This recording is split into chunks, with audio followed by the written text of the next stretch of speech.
Emergency ambulance. What's the address of the emergency?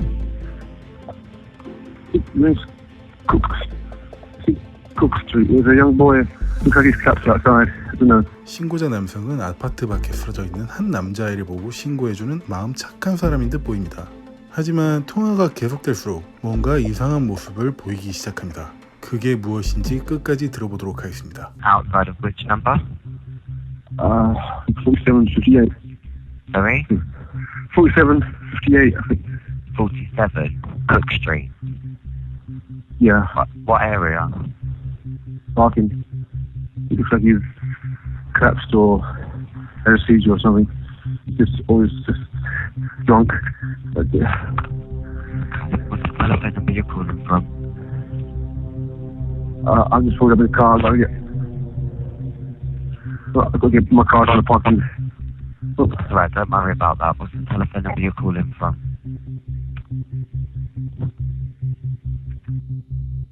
Hello? Hello? hello. Hello, the ambulance service. Well, the customer there. Just confirm the location. Oh, I'm just driven away now. Where was it that they were outside of?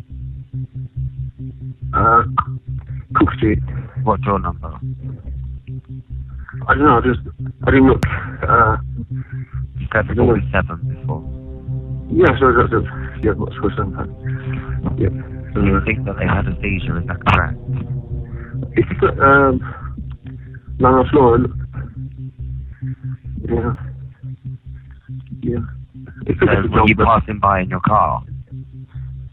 Yes, Okay, and you've drove past now, you're no longer there. that's right. How old did he look roughly, sir? 20. 20. Do you know if he was awake? No, Do you know if he was breathing? no, I don't know. Did you see anything happen at all? No. No. You just think that he possibly had a seizure, he was lying there on the floor. Yes. Thanks for letting us know. We'll get someone there as soon as we can. Okay. Okay. Thank you. No. Hello, sir. It's the ambulance service. Sorry to bother you again. It was definitely Cook Street that the patient was on. Yes, definitely. Yes, Yeah. I passed in hands. It was Cook Street. Okay, and were you just kind of driving past and you just kind of saw the patient lying there? I was just driving at my car park. Oh, into your car park there? So, the 994. I Okay. put out, I had a look at him, Yeah. called you, but got back in the car. Alright, no worries, no worries. Just wanted to be sure we've got someone there anyway. Thank you for your help, sir. Sorry to bother you again. Okay, no worries. Right, Sure. yeah, bye-bye.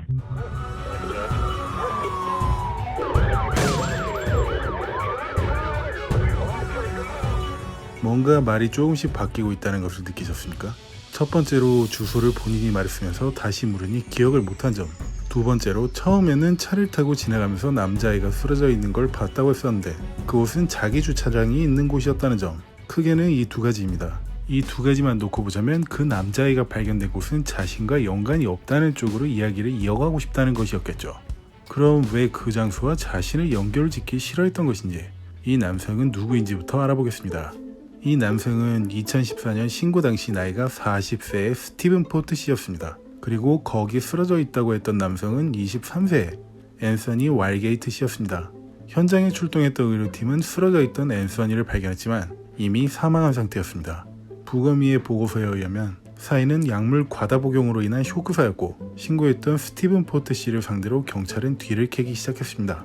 그러자 스티븐 씨는 슬리피 보이스라는 게이 사이트에서 사망한 앤서니와 메시지를 주고받은 기록을 발견했습니다. 물론 휴대폰으로도 문자나 전화를 주고받은 게 발견되었죠. 게다가 앤서니는 이날 스티븐을 만나러 갈 때 친구들에게 세부 정보를 알렸습니다. 농담식으로 이 말을 덧붙이면서요.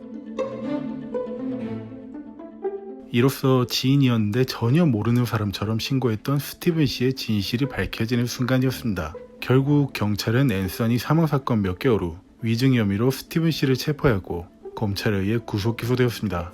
구속된 뒤에도 그는 여전히 앤서니가 거기에 쓰러져 있던 남자인 줄 몰랐다며 자신과는 전혀 관계없는 일인 척 잡아떼기 시작했죠. 만약 그게 앤서니인 걸 알았다면 그냥 그렇게 지나치지 않았을 거라면서요.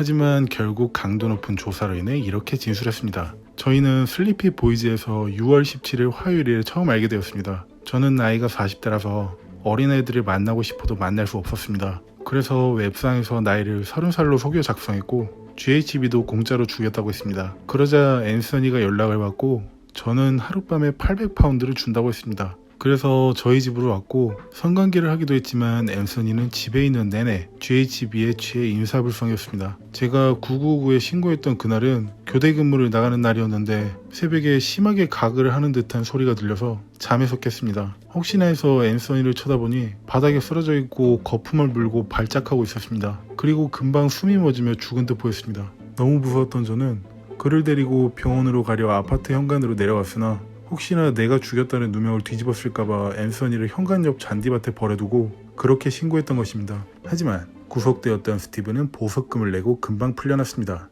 그리고 약 9개월 뒤 재판이 열렸으며 증인으로는 앤서니의 친구들과 가족들이 참석했습니다. 곧이어 조나단 리스 검사는 배심원들에게 이렇게 주장했습니다. 앤서니가 복용한 GHB를 투여한 사람은 앤서니 본인이 아니었습니다. 가까운 지인들과 가족들에 의하면 그는 GHB가 뭔지도 몰랐고 복용법은 더더욱 모르는 청년이었습니다. 거기다 그는 보안 아르바이트도 했었는데 직장 동료들에 의하면 정말 신중한 사람이라고 했습니다. 단순히 큰돈을 벌 수 있다는 사실에 갔으며 이렇게 본인이 취약해지고 방어 능력이 상실되는 약을 스스로 복용했을 리는 없습니다. 하지만 검찰 측엔 정황상 증거들 뿐 물적 증거가 하나도 없었고 결국 앤서니는 2015년 3월에 위증 혐의, 불법 약물 소지 혐의 등으로 가석방 가능성이 있는 징역 8개월만 선고받았습니다. 살인 관련된 어떤 혐의도 인정되지 않았죠. 만약 여기서 끝났다면 여러분들이 이상하게 생각하실 것 같습니다. 이 정도로 마무리됐다면 경찰들이 일을 안 하는 거 아니냐? 정황상 증거가 저 정도로 많은데 고작 8개월로 끝난다고?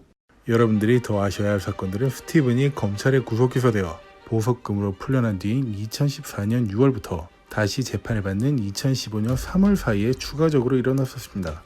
먼저 앤서니가 사망하고 약 2달 정도 지난 2014년 8월 28일 앤서니가 발견되었던 스티븐의 아파트에서 약 500m 떨어진 세인트 마가렛 교회 묘지공원에서 항구의 시체가 발견되었었습니다. 그는 22세의 가브리엘 코바릿이었습니다. 공원에서 개를 산책시키던 바바라 더넴이라는 여성에 의해 발견되었는데요. 발견 당시엔 선글라스를 착용하고 큰 나무 옆에 있는 벽에 기대서 앉아있고 소지품과 서류 가방이 옆에 세워져 있었다고 했습니다.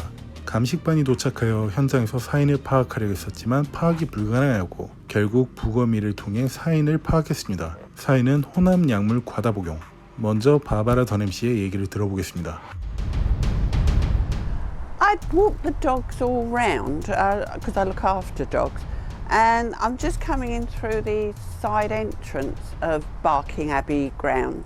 And as I've just got into the churchyard, I'm just making my way around the path and I'm looking and I saw somebody sitting leaning up against a wall and I thought, what's he doing there? You know, I thought it can't possibly be asleep there. You know, I thought it's a strange place. It's usually on a bench or somewhere. And I've gone past and I thought, this doesn't look right, there's no reaction. If there's something happened to him and I've walked past and ignored it, I'm going to feel really guilty, conscience. And so I thought, I'll go back and try and get his attention. So I've clapped my hands and gone, yeah. No reaction, nothing. I've gone up and I think it was his cheek I touched. And he had dark glasses on that were skoo whiff. And I thought, no, it's no good. I think he's dead. So I phoned the police. The police lady kept talking to me until they actually arrived. 그리고 그날로부터 한 달도 채 지나지 않은 9월 20일 바바라 씨는 똑같은 길로 개들을 산책 중이었고 똑같은 위치에서 똑같은 자세로 앉아있는 남성을 또 보았습니다. 설마 하며 다가가 보았고 이번에도 죽은 사람이었습니다. 그럼 바바라 씨의 얘기를 더 들어보겠습니다. It was even worse when I found the second one. I thought, I don't believe it. I thought he's sitting in exactly the same position in the same spot. I thought this cannot possibly be. And he looked like he had a note attached just inside his top. His bottom of his legs were bare, so I touched his leg. And then I had to phone the police up again, and I thought, they're not going to believe this. 바바라 씨가 처음 발견했던 남성인 가브리엘은 슬로바키아 사람으로 2014년에 스페인에서 런던으로 이사 왔었습니다. 처음엔 이곳에 살던 티에리 아모디오라는 남자친구의 집에서 살기 시작했습니다. 하지만 얼마 뒤 존 파페라는 또 다른 남자친구가 생겨 그의 집으로 이사를 갔습니다. 그로부터 몇 주 후에는 또 다른 남자친구가 생겼고 그 남자친구의 집으로 이사가길 원했습니다. 파페 씨는 가브리엘에게 더 오래 머물러도 상관없으니까 같이 있어달라고 했지만 결국엔 거부하고 8월 23일 토요일 새로 생긴 남자친구 집으로 이사했습니다. 그리고 3일 뒤인 26일 화요일 파페 씨는 헤어졌던 가브리엘에게 이봐, 바킹은 살기 좋아? 라는 문자 메시지를 보냈지만 바로 답장이 오진 않았고 이틀 뒤인 목요일에 아주 좋아 라는 답장이 왔었습니다. 이게 마지막 답장이었고 그로부터 또 이틀 뒤인 토요일에 그 공원에서 사망한 채로 발견된 것이죠. 경찰은 가장 먼저 가브리엘의 휴대폰에서 가장 최근에 연락했던 사람을 검색했고 파페 씨가 최근으로 나타났습니다. 파페 씨를 찾아간 경찰들은 가브리엘 씨를 아는지 물었고 죽었다는 소식을 전했습니다. 경악을 금치 못한 파페 씨는 가브리엘의 런던 생활 중 첫 남자친구인 티에리 아모디오 씨에게 페이스북 메시지를 보냈습니다. 그도 마찬가지로 놀랐지만 가브리엘의 죽음에 대해 경찰과 별개로 조사를 해야겠다고 다짐했습니다. 그로부터 얼마 뒤 9월 10일에 존 럭이라는 남성이 가브리엘의 페이스북 계정을 팔로우했다는 사실을 알아냈고 연락을 취했습니다. 하지만 이 사람도 마찬가지로 죽었다는 소식을 듣자 매우 놀랐고 자신이 가브리엘과 무슨 사이인지 설명하기 시작했습니다. 저는 8월 22일부터 이틀 밤을 그와 함께 보냈습니다. 그리고 가브리엘을 만났을 때 녹색 토요타 차량으로 톤이라는 사람이 바래다 줬습니다. 그래서 그 톤이라는 사람에 대해 정보를 달라고 요청했으며 당장은 아는 게 없으니 알아보고 연락을 주겠다고 했습니다. 그로부터 9일 뒤인 9월 19일 존에게 답장이 왔습니다. 톤이라는 사람과 연락한 내용이었습니다. 저는 그에게 문자를 했고 가브리엘에게 무슨 일이 생겼는지 물었습니다. 그러자 그는 가브리엘은 어떤 파티에 참석했다가 다니엘이라는 사람과 같이 파티장을 떠났다. 다니엘은 가브리엘보다 조금 더 키가 크고 조금 더 말랐으며 밝은 갈색 머리다. 그 뒤로 가브리엘과는 연락한 적이 없다. 라고 답장했습니다. 그래서 저는 가브리엘이 죽었다고 얘기를 하니 나는 그 일에 관해 아무런 관련이 없으니 이제 연락하지 마라. 라고 마지막 답장을 하였습니다. 아모디오 씨는 혹시 그 파티가 무슨 파티인지 존에게 물었고 이렇게 얘기했습니다. 젊은 사람들을 비싸게 사서 강간하는 파티입니다. 그로부터 이틀 뒤인 9월 21일 아모디오 씨는 존에게 다시 문자를 받았습니다.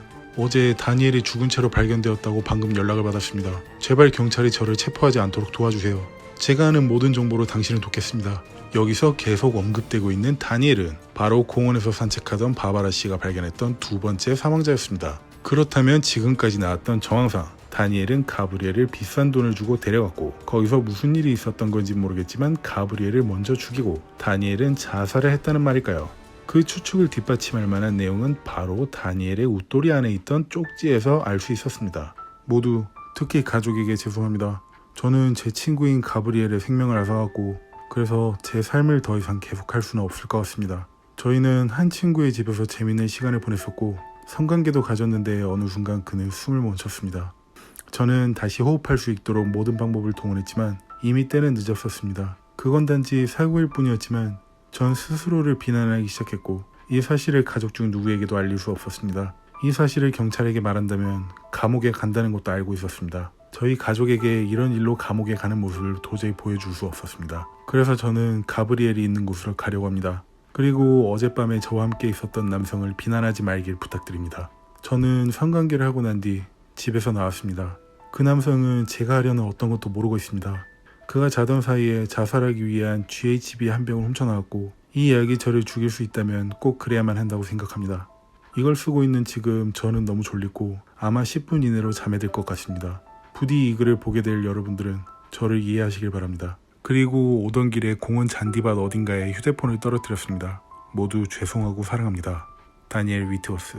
다니엘의 한 손에는 GHB가 한 병 쥐어져 있었다고 합니다. 어쨌든 모두가 추측이 가능했듯 다니엘이라는 사람이 가브리엘의 죽음에 너무 슬픔에 빠져 자살했다는 유서였는데요. 그래서 경찰은 유서 내용에 따라 다니엘이 가브리엘을 죽이고 죄책감에 자살함이라고 사건을 종결했습니다. 지금 이것을 보고 계시는 여러분들은 어째 황당하지 않습니까? 정말 이 정도만 하고 사건을 종결시켰다고요? 네, 맞습니다. 종결되었습니다. 정말 황당한 사람들은 다니엘의 가족을 포함한 모든 지인들이었습니다. 저런 식으로 수사를 종결했다는 공식 발표를 듣고 어이없었으며 절대로 누구를 죽이거나 자살할 사람이 아니라는 주장을 했습니다. 게다가 금지된 약물까지 복용했다는 것을 보고 더 황당해했죠. 계속 보고 계셨던 여러분들은 한 가지를 눈치채셨을 텐데 처음 목숨을 잃었던 앤서니와 두 번째 목숨을 잃었던 가브리엘, 마지막에 자살했던 다니엘의 상황에선 공통된 사인이 발견되었다는 점이었죠. 그것은 GHB 과다 복용으로 인한 사망. 하지만 이곳 경찰들은 한 남자가 죽고 불과 2달 뒤 500m 떨어져 있던 곳에서 같은 약물 중독으로 사망했고 한 달도 안 되는 사이에 똑같은 자리에서 똑같은 자세로 똑같은 사인으로 사망한 남성을 보고도 서로 수사 연결을 시키지도 않았습니다. 유서에서 나왔던 어젯밤에 같이 있었던 남성을 따로 만나보려고 시도조차 안 했고요. 결국 가족들은 유서에 나왔던 어젯밤에 그 남성을 조사해달라고 경찰을 통해 정식 요청했습니다. 그 남성은 바로 영상 처음에 등장했던 신고자인 스티븐 포트 씨였습니다. 그래서 경찰은 다니엘의 옷과 몸에서 DNA를 채취했고 스티븐 씨의 DNA와 대조를 시작했습니다. 참고로 스티븐 씨의 DNA 기록은 이미 데이터베이스에 있었습니다. 결과는 당연하게도 전날 밤을 함께했던 스티븐의 DNA와 일치한 것으로 나왔습니다. 또한 그 쪽지가 발견된 웃돌이 안쪽과 쪽지에서도 발견되었습니다. 너무 이상했지만 경찰은 추가적인 조사를 이어가지 않았습니다. 단순히 유서의 내용을 따를 뿐이라고만 앵무새처럼 말하고 있었죠. 너무 답답했던 유족들은 한 병리학자에게 사체 사진으로 자문을 요청했고 그는 이렇게 얘기했습니다. 우연히 발생할 가능성이 거의 없는 팔이 접히는 겨드랑이 부분에 멍이 있었는데 이것은 죽기 전에 생긴 멍입니다. 이것으로 보아 한 가지 추측 가능한 것은 다니엘 씨가 사망하기 전 누군가 팔 아래로 들어서 오랜 시간 옮겼다는 것입니다. 참고로 가브리엘 씨, 다니엘 씨가 발견되었을 때는 누군가 겨드랑이를 끼고 뒤로 질질 끌면서 옮겼다는 내용을 뒷받침할 수 있는 외형적 특징이 있었습니다. 티셔츠의 아랫단이 배꼽 윗부분까지 올라와 있었다는 것이었죠. 의식이 거의 없는 한 사람이 겨드랑이를 끼고 뒤로 질질 끌면서 옮긴다고 한다면 팔이 위로 올라갈 테고 그로 인해 티셔츠는 위로 올라와 배꼽이 보이게 되겠죠? 이 병리학자의 인터뷰는 지역 언론사를 통해 나갔는데 이 방송을 봤던 이곳 바킹 경찰서의 사건 담당이었던 토니 커크 형사는 그 언론사 인터뷰에서 이렇게 얘기했습니다. 우리가 봤을 때도 비정상적이고 혼란스럽긴 마찬가지입니다. 하지만 따로 의심하진 않고 있습니다. 이 상황을 잠자코 보고 있던 가브리엘의 전 남자친구였던 파페 씨와 아모디오 씨는 다니엘의 유족과 함께 경찰들에게 언론을 통해 압박하기 시작했습니다. 먼저 LGBT 폭력 방지 자선단체인 갤럽을 통해 시작하였습니다. 또한 동성애자 신문인 핑크뉴스에도 연락했죠. 압박감을 느끼기 시작한 경찰과 검찰은 결국 기존의 앤서니 사건에 대해서도 조사 중이었던 스티븐 씨의 재판을 앞당기려 했고 결국 열린 재판에서 모든 혐의는 법원에서 기각되었고 처음 말씀드렸던 위증죄와 불법 약물 소지죄만 인정되어 8개월형을 선고받았습니다. 유가족들은 허탈한 마음을 숨길 수 없었고 그들은 이 사건에 대해 추가 조사를 계속 요청했습니다. 그 와중에 감옥에 송치되었던 스티븐 포트 씨는 8개월형을 선고받았지만 고작 3개월만 지내고 2015년 6월에 가석방되었습니다. 그렇지만 몇 년간 전자발찌를 해야 하는 처분이 있었죠. 그로부터 몇 달 뒤인 2015년 9월 16일 화요일 가브리엘과 다니엘이 발견되었던 묘지 그 자리 벽 바깥편에서 또 한 남성이 죽은 채로 발견되었습니다. 자세는 앉아있는 동일한 모습이었고 셔츠가 배꼽 위로 올라가 있었습니다. 그리고 휴대전화가 없었고 한쪽 주머니에는 주사기, 나머지 한쪽 주머니에는 GHB 갈색병 하나가 들어있었습니다. 그 남성은 25세의 잭 테일러 씨였습니다. 경찰은 바로 수사에 착수했지만 얼마 안가 약물 과다 투여로 인한 자살로 공식 발표했습니다. 물론 테일러의 가족들은 수사 결과에 반발하기 시작했죠. 생전약이란 건 감기약 말고 먹어본 적도 없는 사람이라고요. 그런데 주사기로 마약을 스스로 투여해 죽었다니 기가 찰 노릇이었습니다. 답답했던 유가족은 경찰서로 직접 찾아가 구체적인 위치를 말해주며 해당 위치의 CCTV 확인을 공식 요청했습니다. 그런데 CCTV 확인 며칠 만인 10월 13일 테일러가 죽기 바로 전날 어떤 한 남성과 길거리를 걸어가는 모습을 찾아냈습니다. 그래서 유족은 해당 장면의 사진을 언론사로 보내 목격자를 찾기 시작했습니다. 경찰은 정말 아무것도 하지 않았고 우리가 직접 움직여야 했다 라는 말을 덧붙이면서요. 그 남성의 신원을 수소문하기 시작했고 결국 그 남자가 누군지는 바킹 경찰서의 한 경관에 의해 밝혀졌습니다. 그 남성은 바로 가석방됐던 스티븐 포트 씨였죠. 경찰들은 10월 15일 아침에 스티븐 포트 씨의 아파트로 찾아가 4건의 연쇄살인 혐의로 체포했습니다. 그리고 일반 조사팀이 아닌 특별 살인 사건과 특별 범죄 수사팀으로 이관되었고 4일 동안 조사를 이어갔습니다. 먼저 앤서니 씨에 대한 이야기는 동일하게 반복했고 가브리엘, 다니엘에 대한 이야기는 전혀 모른다는 것으로, 그리고 테일러 죽음에 대한 것은 진술 거부로 일관했습니다. 그리고 검찰은 체포 3일 만에 4건의 살인 혐의로 구속 기소하였고 조사를 계속 이어갔습니다. 결국 그는 약간의 진술했습니다. 저는 총 8명의 남성을 웹상에서 만난 후 제 아파트로 데려왔고 강간 성폭행을 했습니다. 매번 방식은 동일했습니다. 캔 음료수를 따서 주사기로 마약을 탔습니다. 그 주사기는 어린아이들에게 약을 먹일 때 쓰는 작은 주사기였습니다. 하지만 죽이지는 않았습니다. 한편 감식반은 그의 집에 있던 2대의 노트북과 2대의 휴대폰에 있던 데이터를 모두 복구하기 시작했고 마침내 총 83개의 집에서 직접 만든 게이 포르노 영상이 발견되었습니다. 그 영상엔 죽었던 앤서니, 가브리엘, 다니엘, 테일러도 있었습니다. 그리고 가브리엘의 휴대폰에선 지워졌던 스티븐과의 메시지, 통화 내용을 발견하였습니다. 앤서니가 발견된 날 그의 휴대폰에선 파페가 최근 연락 목록에 남아있어서 경찰은 스티븐을 용의자 목록에조차 넣어두지 않았었지만 이번에 이루어진 휴대폰 복구 내용과 직접 찍은 영상에선 가브리엘과 지냈던 증거들이 속속 나왔던 것이었죠. 결국 가브리엘을 자신의 물뽕을 과다 투여하여 죽였다는 얘기밖에 되지 않았습니다. 그렇다면 가브리엘을 죽였다고 유서까지 남겼던 다니엘은 어떻게 된 일이었을까요? 감식반은 유서의 필체를 스티븐의 필체와 대조를 했습니다. 그 결과 일치하는 것으로 나왔습니다. 한마디로 다니엘도 스티븐이 동일한 방법으로 성폭행 후 죽였는데 앞서 저질렀던 가브리엘 사건과 연결지어 소설을 썼던 것이었죠. 유서뿐만 아니라 잭이 앞서 말했던 파티에서 다니엘이 비싼 돈을 주고 가브리엘을 사서 나갔다 라는 것과 함께요. 테일러의 죽음에 대해선 명백한 물적 증거가 발견되었기 때문에 빠져나갈 길이 없었습니다. 주머니에서 발견되었던 GHB병 안에서 스티븐의 DNA가 발견되었기 때문이었죠. 그런데 왜 굳이 죽여야만 했을까요? 그 이유는 앤서니 사건에서 볼 수 있었습니다. 하룻밤에 800파운드를 준다고 했었기 때문이죠. 식당에서 단순직을 하고 있던 그는 하룻밤에 이만한 돈을 지불할 능력이 없었죠. 결국 재판은 진행되었고 스티븐이 몇몇의 경관들과 함께 등장했을 때 법원에 있던 많은 사람들은 많이 놀랐습니다. 바로 대머리였기 때문이었죠. 그는 하다 못해 자신의 머리털까지도 거짓말하고 있었던 것이었습니다. 어쨌든 재판은 진행되었고 또 거짓말로 일관된 모습을 보이다가 결국 이 한마디를 남겼습니다. 때로 진실은 거짓말처럼 보입니다. 그래서 전 거짓말을 진실처럼 말하기로 했고 그것뿐입니다. 이게 대체 무슨 궤변인진 모르겠지만 나름 멋지다고 생각했나 봅니다. 모든 배심원단은 그의 거짓말에 진저리를 치기 시작했고 종신형을 요청했습니다. 그리고 검사도 마찬가지로 종신형을 구형했죠. 마침내 판사는 4건의 살인죄, 8건의 위증죄, 7건의 강간죄, 1건의 불법 약물 소지 및 투여죄, 8건의 성폭행죄로 가석방이 없는 종신형을 선고하였습니다. 그래서 감옥으로 다시 송치된 스티븐 포트.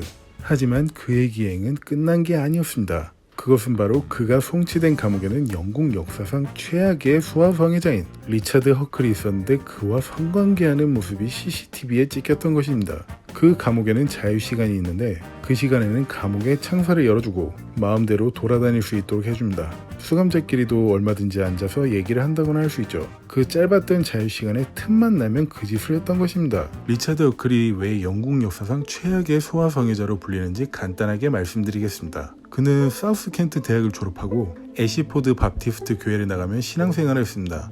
그런 뒤 한 번은 교회에서 나가는 봉사자 자격으로 동남아시아로 가고 말레이시아, 캄보디아, 싱가포르, 라오스, 인도 등에서 고아원 아이들을 봉사하기 위해 돌아다녔습니다. 영국으로 다시 돌아와서 2015년 1월에 체포될 때까지 교회는 계속 나갔습니다. 처음 그는 91건의 아동 포르노 제작, 사진 촬영 및 유포, 성폭행 및 강간 혐의로 구속 기소되었으나 그중 71건의 혐의만 인정했고 판결은 85명의 아이들 성폭행죄로 가석방이 없는 25년형을 선고받았습니다. 독실한 기독교 신자로 보였던 그가 국제적으로 돌아다니며 누구보다 파렴치한 짓을 하고 돌아다녔기 때문에 사람들은 경악했고 그 이후로 영국 역사상 최악의 소아성애자로 불리게 된 것입니다. 스티븐 포트와 리차드 허클, 이 둘은 최소 리차드 허클이 이 감옥에서 나갈 때까지는 함께 할 수 있어서 좋겠습니다. 2019년 기준으로 21년이나 남았으니 둘 모두 50대가 될 텐데 과연 괜찮을까요? 스티븐 포트는 평생 있어야 하는데 그때 되면 새로운 남자친구라도 사귀어야겠습니다. 이상 쇼킹TV 톰슨이었습니다. 긴 시간 감사드립니다.